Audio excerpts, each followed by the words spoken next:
Billionaire's rules were clear. No curvy women. Until she walked in, Wilson Taylor's office was as cold and perfect as the man himself. Glass walls, black shelves, a single silver clock ticking on the wall. Everything about it screamed order and a strong dislike for anything messy. And messy to Wilson came in many forms. He was tall, clean-shaven, and dressed in a nice grey suit. At 38, he ran Taylor Tech like a strict general, tough, distant, and good at his job. Everyone who worked closely with him knew about the list. It wasn't written anywhere, but it was as real as the building itself. No being late, no chatting, no bright colors, and absolutely no curvy women. That secret rule had kept Wilson's work life clean and predictable. His mother, a once famous fashion editor with sharp cheekbones and even sharper opinions, had taught him exactly what good-looking meant. Anyone who didn't fit that description didn't last long around him. "Your 11 a.m. interview is here, Cheryl," his assistant said through the speaker. Wilson looked up from his tablet. Resume. Amazing. Harvard MBA. Speaks French and Mandarin. Worked 6 years with a Fortune 500 company. He nodded, caring only about her work history. Sent her in. The door opened and the air in the room changed. She didn't walk in. She arrived confident, calm, and glowing. Viola Anderson carried herself like she belonged on the cover of Forbes. Her brown skin glowed under the natural light coming through the glass. The light purple dress hugged her body, modest but definitely showing curves that Wilson's mind had trained itself to ignore. She reached out her hand with a smile that didn't ask for approval. It gave it. "Mr. Taylor, it's a pleasure." Wilson stood, hesitated just a little too long, then took her hand. Warm, firm, strong. He pulled his own back quickly as if he'd been burned. "Miss Anderson," he said, pointing to the chair. "Let's begin." As she sat, he couldn't help but notice the easy way she carried herself, confident without being show-offy. Her curly hair was pulled into a neat bun, her makeup light but perfect. He tried not to stare. He failed. She noticed, of course, but didn't let it show.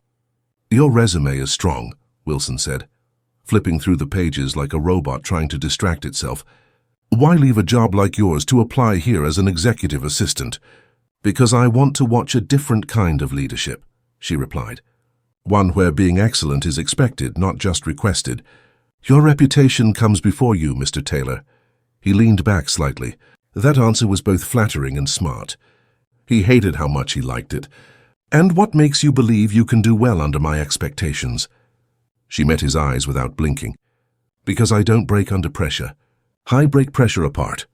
For the first time in years, Wilson smiled. It was small, almost invisible, but it was there.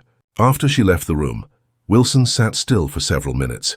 Cheryl came back in with a raised eyebrow. "Well?" "She's different," Wilson said, fixing his cuffs. "Different good or different HR lawsuit?" "Hire her." Cheryl blinked. "Wait, what?" "I thought—" "Trial run," he interrupted. 2 weeks. If she doesn't fit, she's out." But he already knew Viola Anderson wasn't the one who might not fit. He was the one whose rules had just been rewritten, and he hated that he didn't hate it. The first week was a test in self-control. Viola was perfect, not in a robotic way, but in the way she made being excellent seem easy. Every calendar invite was sent 10 minutes early. Every file was color-coded and organized in ways Wilson didn't even know he needed. She'd changed the lighting in his office without being asked, so his headaches from screen glare went away. She even started keeping mint tea in the executive lounge, something his late grandmother used to do for him as a child.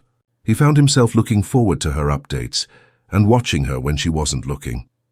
But it wasn't just attraction. It was disruption. Viola challenged his comfort zone by being in it.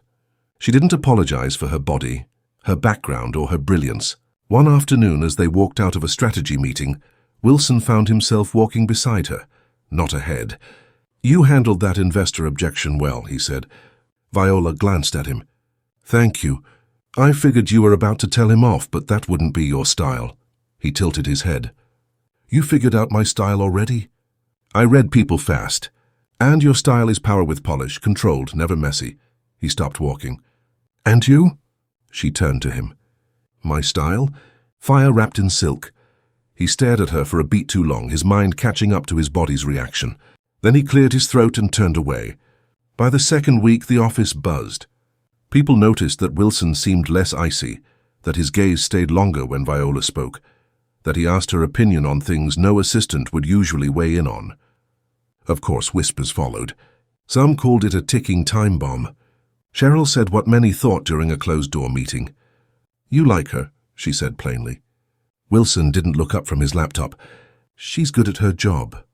She's also curvy, Wilson, which you've made a reputation avoiding like the plague. So either change the rule or fire her before you make a fool of yourself." He snapped his laptop shut. "She's here because she's good, period," Cheryl sighed. "Just be honest with yourself. That woman's not just under your skin. She's rewriting it." That evening, Viola knocked on his office door, her coat over her arm. "You forgot to sign off on the Macmillan proposal," she said, holding out a folder. He took it, letting their fingers touch for a moment too long. Her eyes looked up to his. "Anything else?" he asked, voice quieter now. She tilted her head, a small smile on her lips. "You look like a man fighting a civil war inside himself." He blinked. "I've seen it before," she added, stepping back. "Just don't let your fear win." And with that she left, leaving Wilson alone with a folder, a quiet office, and the sudden terrifying realization he didn't want her to leave at all. Wilson didn't sleep that night. He sat in his penthouse overlooking Manhattan, the city sparkling below like a restless ocean of lights. A glass of scotch sat untouched beside him. He couldn't stop hearing Viola's voice echoing in his head. "Just don't let your fear win." What fear? He wasn't afraid of anyone. He was Wilson Taylor, controlled, calm, untouchable. But the truth was eating at him like a hidden wound.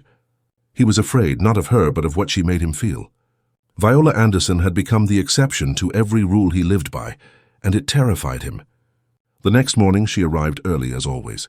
Her soft blush-toned blouse and high-waisted grey skirt hugged her curves in the kind of way that was professional, but completely distracting. She greeted him with her usual confident warmth, eyes bright, voice smooth like warm honey. Wilson kept his responses short and formal. He couldn't risk slipping. By mid-week, a crisis came up. A major client's project had gone sideways. The vendor failed to deliver, and the launch Wilson had promised investors was about to fall apart. Tensions were high. The boardroom buzzed with blame and frantic energy. Midway through the meeting, Wilson stepped away, his jaw tight. Viola followed. She found him near the executive lounge, rubbing the bridge of his nose. "Too much caffeine," he muttered. She handed him a bottle of water. "Try breathing instead," he blinked. "Breathing? In through the nose, hold it. Out through the mouth," she showed him, calm and steady. He stared, then without thinking followed her lead. The tension in his chest loosened. "You always walk into a room like you own it," he said suddenly, his voice softer. Viola raised an eyebrow. "Is that a compliment or a critique?" "A compliment," he said. "I just don't understand how someone like you doesn't get rattled." Her smile faded into something more thoughtful. "Because I had to learn how to be the calm in the storm. Being a curvy biracial woman in boardrooms full of men like you." She shrugged. "You either shrink or you stand taller." He didn't reply. He just looked at her, not the way he used to, calculating, judging, but like he was seeing her for the first time. Later that night, they worked late, finalizing the revised launch plan. The office was quiet. The sky outside had turned a soft navy blue. Viola sat on the couch, heels off, one foot tucked beneath her as she typed quickly. Wilson sat nearby, reviewing documents, but his eyes kept drifting. "Why did you really leave your last job?" he asked out of nowhere.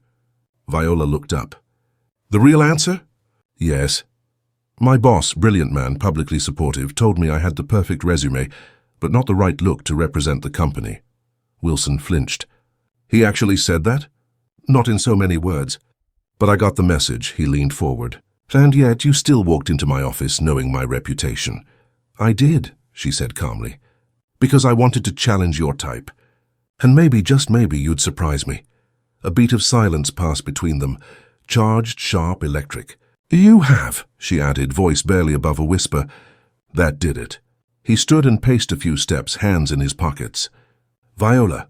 She waited, calm and composed. "I don't know what this is," he admitted. "But it's not professional." She nodded. "No, it's not.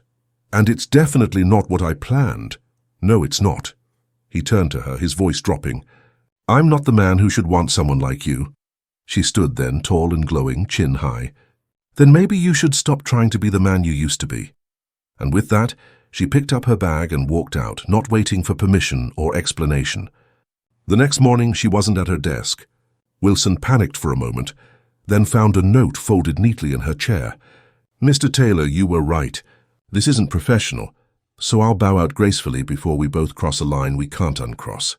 Thank you for the opportunity. Viola Anderson."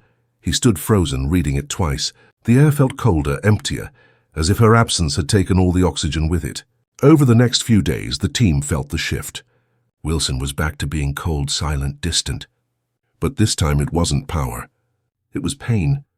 He snapped at minor errors, skipped meetings, and stayed in his office longer than usual. Cheryl confronted him on Friday. "You lost something good," she said plainly. Wilson didn't look up. "She quit. You let her walk. She broke the rules." "No," Cheryl said. "She broke you. And that's exactly what you needed."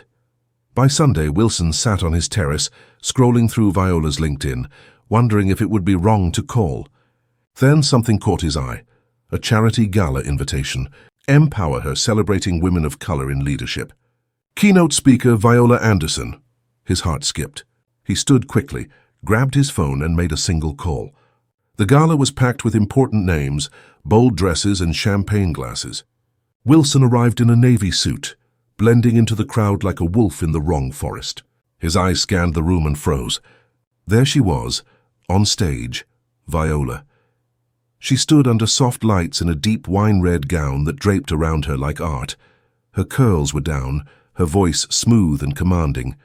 "When I walk into a room," she was saying, "I bring more than just curves or color. I bring clarity and the strength to claim space that was never built for me, but now cannot stand without me." The crowd applauded. Wilson couldn't breathe. Afterward, he waited as she came down the steps. Their eyes met. He stepped forward. "You weren't wrong," he said softly. Viola gave him a careful smile. "About what?" "About me. About needing to stop being who I was." She folded her arms, not angry but cautious. "So who are you now?" Wilson reached into his pocket and pulled out a small envelope. "This was supposed to go through HR. It's a job offer." Viola blinked. "A job offer?" "Vice President of Communications. Full salary, full benefits, full authority." "And what makes you think I'd say yes?" He stepped closer. "Because you weren't just the exception. You were the lesson." "And I finally learned it." Viola didn't speak for a long moment. Then she smiled. "I'll think about it." Viola hadn't said yes, not yet. It had been 5 days since the gala, and Wilson checked his phone more often than he liked to admit. No texts, no emails, no word. He'd offered her the position of vice president. He'd offered her a chance.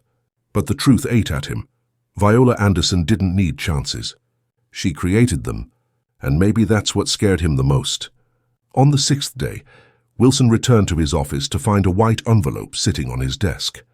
His heart jumped. He opened it slowly. "Mr. Taylor, I don't want a title you gave me out of guilt. I don't want a job created to fix your mistakes. I want to know if I never walked into your office again, would I still matter to you? Very?" His hands tightened around the letter. His mind ran wild with memories, her voice in meetings, her laughter echoing through late nights, her presence shaking the cold foundation of his carefully built walls. He had chased perfection his entire life, but now he wanted her. And she was not asking for another job. She was asking for the truth. That evening, Viola stood barefoot on the balcony of her Brooklyn apartment, sipping tea as the sunset melted into the skyline. Her phone buzzed with a new text. "Wilson, may I show you something that matters to me?" She read it twice, then replied, "Where?" "The Hamptons. Tomorrow 10 a.m. I'll send a car." She hesitated, her thumb hovering over the screen. Then she typed, "I'll be ready." The black SUV pulled up to her building right at 10 a.m. The ride was quiet, smooth, and oddly comforting. When she arrived at the beachfront property, she expected luxury. But what she saw surprised her. It wasn't flashy. It was warm, elegant, personal. Soft wood, wide windows, a porch overlooking the sea. Wilson waited outside, barefoot in rolled sleeves and jeans, more human than she'd ever seen him. "Welcome," he said simply. Viola stepped out slowly, eyes scanning the horizon. "This is yours," he nodded.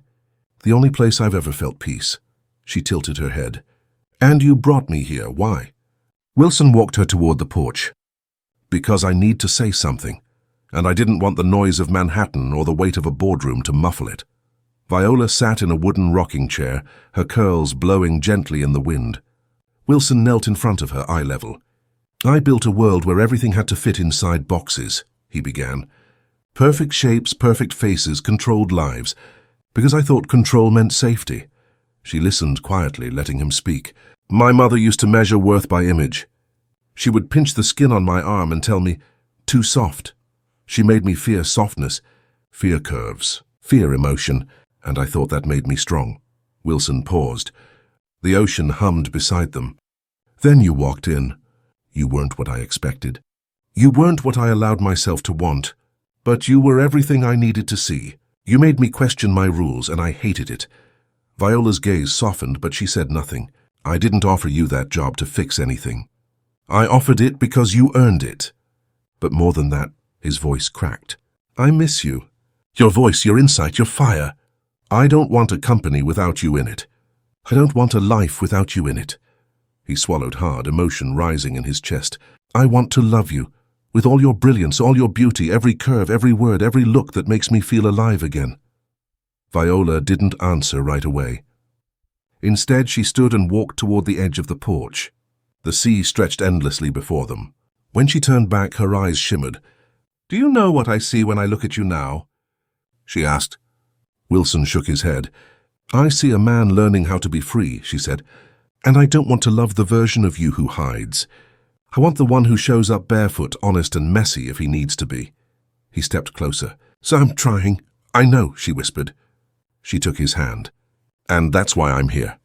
They spent the afternoon walking barefoot along the shore, fingers held together, silence thick with meaning. They talked about everything, her childhood, his regrets, her dreams, his fears. And somewhere between waves and whispered truths, they laughed. Really laughed. Not as boss and assistant, not as opposites, but as two people finally getting it right. 2 months later, Taylor Tech made headlines. Wilson Taylor appoints first woman of color to executive team. But the real story wasn't about business. It was about love. About a man who built walls and a woman who walked right through them. Viola stepped into her new role as VP with grace and strength. She transformed the company's culture, reshaped communications, and proved her worth again and again. But more than that, she taught Wilson to live out loud. They were photographed at fundraisers, caught smiling at jazz clubs, once seen sharing a quiet kiss in Central Park under autumn leaves. 1 year later, in the same beach house porch where he first told her the truth, Wilson held out a small velvet box. Viola raised an eyebrow, teasing, "Is this another job offer?" He chuckled. "Only if the position is permanent." Inside the box was a simple gold ring. No diamonds, no flash, just a promise. He dropped to one knee. "You walked into my life and changed every rule I thought I needed. And now I want to rewrite the rest with you. Will you marry me, Viola Anderson?" Tears shimmered in her eyes. "Yes," she whispered, pulling him into a hug. The waves crashed behind them, and in that moment Wilson Taylor finally understood. Forever wasn't a plan. It was her. The sun poured like honey over the Amalfi Coast, glistening on the water like 1,000 spilled diamonds. Viola stood on the balcony of the cliffside villa, her ivory silk gown billowing slightly in the warm breeze. Below, the sea whispered against the rocks, while the scent of lemon blossoms and salt water danced through the air. Inside, the music had faded, and the guests were standing up, glasses raised in celebration. The ceremony had been small. Just 30 of their closest friends and family. No headlines, no press, just love. Viola turned slightly as footsteps came up behind her. Wilson stood there, undone bow tie in hand, his shirt collar open, his smile soft and warm as he looked at her. "You're officially Mrs. Taylor now," he said, slipping his arms around her waist. "I was already yours long before today," she whispered, resting her head on his chest. The wedding had been everything they hadn't planned, simple, soulful, and overflowing with joy. Viola's mother cried as she walked down the aisle. Wilson's usually serious father had toasted Viola with a voice that shook with emotion, and Cheryl, ever the loyal friend, had winked at Wilson and whispered, Took you long enough. Their honeymoon took them across the Mediterranean. Hidden villas in Greece, private gondolas in Venice, sun-drenched beaches in Santorini. No schedules, no meetings, no boardrooms. Just the two of them. One night in Tuscany, they danced under fairy lights strung between olive trees, barefoot in the grass, laughter echoing into the night. "I think this is what healing feels like," Wilson whispered, brushing his lips against her temple. Viola smiled against his shoulder. "It's what home feels like." Months passed in golden rhythm. Back in New York, Viola flourished in her role as VP. The company had shifted from being cold and distant to a place of purpose and bold ideas. Diversity programs expanded, mentorship programs launched, and for the first time in its history, Taylor Tech was voted best place to work in NYC. Wilson watched Viola command boardrooms with the same passion she once used to challenge him. He never stopped being amazed by her. They traveled, built a lakeside house upstate, adopted a rescue dog named Gatsby. Sunday mornings were for pancakes and jazz, Friday nights for wine and stargazing on the balcony. They were building something bigger than a love story. They were building a life. One rainy afternoon in spring, Wilson walked into their bedroom to find Viola curled up on the edge of the bed, a hand over her mouth, eyes wide. "Are you okay?" he asked, rushing to her. She nodded, then smiled. "I'm late," she whispered. He blinked, confused. "For a meeting?" She held up a small white stick. 2 pink lines. Wilson stared, then blinked again. Then he dropped to his knees, buried his face in her lap and laughed with disbelief and joy. "We're having a baby," he breathed. She nodded, tears now pooling in her eyes. "We are." He looked up, eyes shimmering. "You've already changed my life once, Viola. I can't believe we get to do this again together." 9 months later, as snow softly blanketed the streets of Manhattan, Wilson held their newborn daughter in his arms, a perfect swirl of brown skin and grey eyes, her tiny hand curled around his pinky. "She's so strong," he whispered, eyes fixed on the baby. Viola, exhausted but glowing in her hospital bed, smiled weakly. Like her mama, he leaned over and kissed her forehead. "And she's already changed everything again." Viola looked at the two loves of her life and whispered, "Forever never looked so beautiful." And it didn't. It looked like a curvy, brilliant woman who rewrote a cold man's story. It looked like the family they never saw coming, but couldn't imagine living without. Thank you so much for watching and supporting. Your love, comments, and shares mean everything. Grateful for each of you. Let's keep growing together with love.